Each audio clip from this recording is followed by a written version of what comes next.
Hi friends, welcome back to our channel. నేను మీ Srikanth.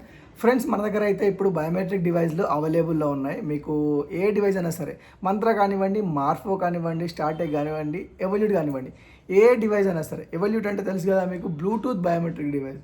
So మీకు ఏ device కావాలన్నా మీరు మాకు కాల్ చేసి అడగండి. మేము మీకు కొరియర్ ద్వారా మీ ఇంటికి పంపించడం జరుగుతుంది. ఓకే, ఎవరికైనా కావాలంటే మా నెంబర్కి కాల్ చేయండి. మా ఫోన్ నెంబర్ వచ్చేసి డిస్క్రిప్షన్లో ఇస్తాను. ఖచ్చితంగా మీరు మర్చిపోకుండా కాల్ చేయండి. అండ్ వాట్సాప్ నెంబర్ కూడా ఇస్తాను. వాట్సాప్ కూడా మీరు జస్ట్ హాయ్ అని పెట్టండి, అడ్రస్ పెట్టండి, మీకు కావాల్సిన డివైస్ ఏదైతే ఉందో దాన్ని మెన్షన్ చేయండి. మేము వాట్సాప్లో ద్వారా కూడా రిప్లై ఇచ్చి మీకు డివైస్ని అందజేస్తాము. ఓకే, అంటే ఇది వచ్చేసి L1 డివైస్, గుర్తుపెట్టుకోండి. అంతకుముందు L0 డివైస్ ఉంటుండే, ఆ L0 డివైస్ కాస్త బ్యాన్ అయిపోయింది. సో ఇప్పుడు అవి పనిచేయవు. సో L0 పనిచేయదు కాబట్టి L1కి మనం ఖచ్చితంగా అప్గ్రేడ్ కావాల్సిందే. ట్రాన్సాక్షన్ చేసుకోవాలంటే L1కి అప్గ్రేడ్ కావాల్సిందే. ఇది మాత్రం గుర్తుపెట్టుకోండి. L1 డివైస్ అయితే ఖచ్చితంగా మీ దగ్గర ఉండాలి. ఉంటేనే మీరు ట్రాన్సాక్షన్ చేసుకోగలుగుతారు. Okay, thank you for watching this video.